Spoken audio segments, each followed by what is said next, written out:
Hi friends, मेरा नाम है प्रणय। Welcome to चेसोलिक। आज का हमारा वीडियो होने वाला है हिकारू नाकामुरा के ऊपर। ये बहुत ही इंटरेस्टिंग गेम होने वाला है क्योंकि इस गेम में हिकारू नाकामुरा ने अपने अपोनेंट को बढ़िया क्वीन सेक्रीफाइस दे के हराया था और ये गेम खेली गई थी रॉयल कैसीनो टूर्नामेंट के सेकंड राउंड में और इस गेम को game of the day title भी मिला है और गेम 19 अक्टूबर 2007 में खेली गई थी। गेम में मिखेल कार्जनसिंको के वाइट पीसेस है और हिकारू नाकामुरा के ब्लैक पीसेस है। मिकेल खेलते हैं नाइट F3 रेटी ओपनिंग। हिकारू नाकामुरा जवाब देते हैं night F6 C4 E6 G3 D5। Centre के ऊपर स्ट्राइक किया, bishop G2 bishop E7 castle castle और यहाँ पे खेला B3। C4 के पॉन के ऊपर सपोर्ट दिया। A5 का पर्पस क्या है कि आगे जाके A5 पॉन A4 पे ऊपर पुश होगा और वो रुक की ओपन फाइल भी कर रहा है और पॉन स्ट्रक्चर भी डैमेज कर रहा है वाइट का। ठीक है, और यहाँ पे खेला गया night C3 C6 D4 night BD7 और यहाँ पे खेला है क्वीन C2। दोनों ही अपने पीसेस डेवलप कर रहे हैं और अभी इतना जल्दी अटैक नहीं होगा क्योंकि किसी के भी पीसेस एक दूसरे के साथ अच्छे से कोऑर्डिनेट नहीं कर रहे हैं। ठीक है, यहाँ पे खेला गया B6 का पर्पस क्या है कि आगे जाके C5 पॉन पुश हो सकता है। यहाँ पे खेला गया E4 सेंटर के ऊपर अटैक किया। बिशप A6 खेला गया। बिशप A6 का पर्पस क्या है, अभी ब्लैक थ्रेड दे रहा है कि D क्रॉस C4 की थ्रेड दे रहा है और B क्रॉस C4 के बाद एक पॉन लॉस हो जाएंगे अगर हम उसे सपोर्ट नहीं करते तो, इसलिए वाइट ने यहाँ पे सपोर्ट दिया नाइट D2 और यहाँ पे खेला गया C5 का पर्पस क्या है, एक तो D4 के पॉन के ऊपर अटैक कर रहा है, सेंटर को वीक करने की कोशिश कर रहा है ब्लैक, और इसलिए यहाँ पे वाइट ने खेला है E क्रॉस D5 और यहाँ पे खेला गया C cross D4। Night B5 खेला गया, पॉन के ऊपर अटैक है एक तो D4 के। ठीक है, और यहाँ पे खेला गया E cross D5 night cross D5 D4 और यहाँ पे खेला गया रुक C8 का पर्पस क्या है, जो C4 का पॉन है उसे पिन करना चाहता है। मीन्स जो C4 का पॉन है उसके ऊपर ब्लैक प्रेशर बना रहा है, मीन्स नाकामुरा उसके ऊपर प्रेशर बना रहे हैं क्योंकि क्वीन C2 के वजह से C4 का पॉन पिन हो चुका है। ठीक है, यहाँ पे खेला गया रुक E1, यहाँ पे खेला गया B5, प्रेशर बना है C4 के पॉन के ऊपर, और यहाँ पे खेला गया बिशप B2 रुक E8 क्वीन D1, क्वीन को पिन में से हटाया, कैप्चर और यहाँ पे खेला गया क्वीन B3। अगर क्वीन B3 की जगह पे यहाँ पे ब्लैक यहाँ पे पॉन कैप्चर कर लेता तो यहाँ पे क्या मूव आ रही थी, यहाँ पे नाइट C6 मूव आ रही थी। ठीक है, और नाइट C6 के बाद क्या हो रहा है, एक तो वो जो बिशप है E6 E7 का, उसके ऊपर एक तो प्रेशर बना रही है और क्वीन के ऊपर मेन अटैक है, तो उसको क्वीन को तो मूव करना ही पड़ेगा, और अगर क्वीन मूव होती है तो बिशप का सपोर्ट चला जाएगा, तो हम नाइट क्रॉस बिशप कर सकते हैं। ठीक है, इधर ब्लैक को उसको एक्सचेंज देना ही पड़ेगा, रुक क्रॉस C6 खेलना ही पड़ेगा, तो हम बिशप क्रॉस C6 खेल लेंगे। ठीक है, इसलिए यहाँ पे पॉन से कैप्चर नहीं किया जा सकता, इसलिए यहाँ पे खेला गया क्वीन B6, बिशप के ऊपर अटैक किया B2 के, और यहाँ पे खेला गया रुक B1 का पर्पस क्या है, एक तो बिशप को सपोर्ट कर रहा है और आगे जाके कभी भी डिस्कवर अटैक की थ्रेड भी दे सकता है। ठीक है, और यहाँ पे खेला गया D cross C4 night C6, और नाइट C6 आपको लग रहा होगा कि दो पीसेस दे रहा है, बट यहाँ पे वाइट की एक थ्रेट है कि अगर रुक क्रॉस नाइट होता है, जो गेम में खेला ही गया, ऑफ कोर्स रुक क्रॉस नाइट होता है, तो यहाँ पे वाइट क्या करेगा, नाइट बिशप क्रॉस F6 खेलेगा, क्वीन के ऊपर अटैक होगा। कहाँ क्वीन मूव होती है, मीन्स आपको मैं बता देता हूँ, अगर समझो क्वीन यहाँ मूव होती है पीछे, तो हम रुक क्रॉस बिशप कर लेंगे, रुक क्रॉस अगर C पॉन पुश करता है तो हम कैप्चर क्वीन F3, इस तरह से खेला जाता है। और ये पूरी पोजीशन वाइट के लिए विनिंग है क्योंकि एक तो एक्सचेंज अप है और आइसोलेटेड पॉन है ब्लैक के, इसलिए वो कभी भी कैप्चर हो सकते हैं आसानी से। ठीक है। इसलिए यहाँ पे बट गेम में हिकारू नाकामुरा ने कुछ और ही सोच के रखा था। ठीक है, गेम में जब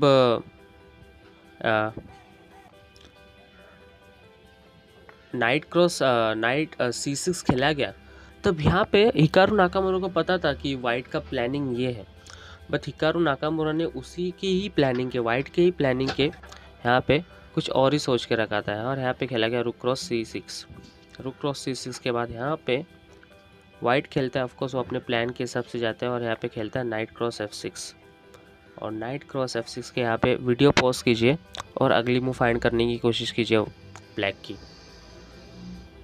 होप अपने वीडियो पॉज किया होगा। और यहाँ पे अगली मूव आती है queen cross F2। What a brilliant move.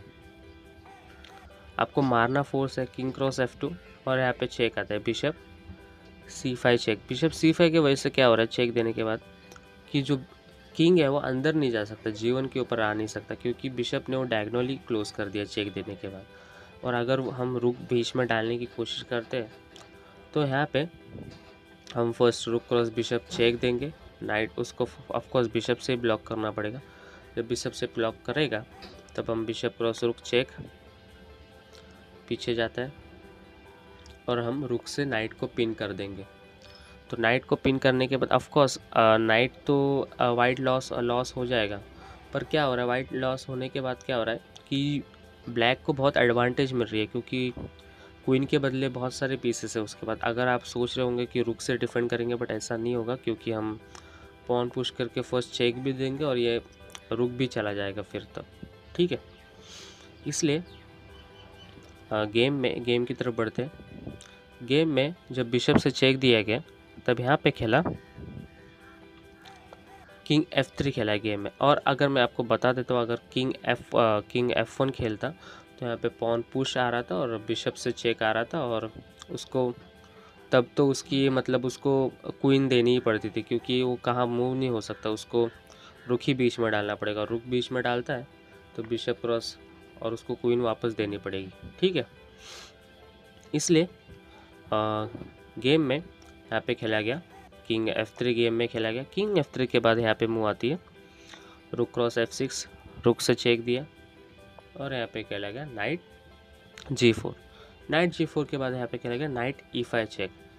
Night E5 के बाद यहाँ पे गेम में तो खेला गया G5, किंग G5 गेम में खेला गया। पर मैं आपको बता देता हूँ, आप अगर सोच रहे होंगे कि रुक क्रॉस E5 पॉसिबल है, रुक क्रॉस E5 पॉसिबल है, बट ऐसा नहीं है, रुक क्रॉस E5 पॉसिबल नहीं है, क्योंकि रुक क्रॉस E5 के बाद हम डायरेक्ट रुक से रुक नहीं मारेंगे, क्योंकि अगर रुक से रुक मारेंगे तो वाइट क्या खेलेगा, फर्स्ट चेक देगा और ऑफकोर्स उसको बिशप से ही ब्लॉक करना है और फिर हम नाइट E4 के ऊपर ला सकते हैं। ठीक है, तो वाइट का पूरा अटैक चला जाएगा। ठीक है, इसलिए हम क्या करेंगे, रुक क्रॉस E5 खेलने के बाद हम डायरेक्ट रुक क्रॉस E5 नहीं खेलेगा, नाकामुरा खेलेंगे। यहाँ पे खेलेंगे बिशप C8 चेक देंगे फर्स्ट। बिशप C8 चेक देने के बाद और यहाँ पे एक तो वो पीछे तो जा नहीं सकते, क्योंकि मीन्स अब पीछे तो जा नहीं सकते, ऑफकोर्स वो डायगोनली बंद हो गया।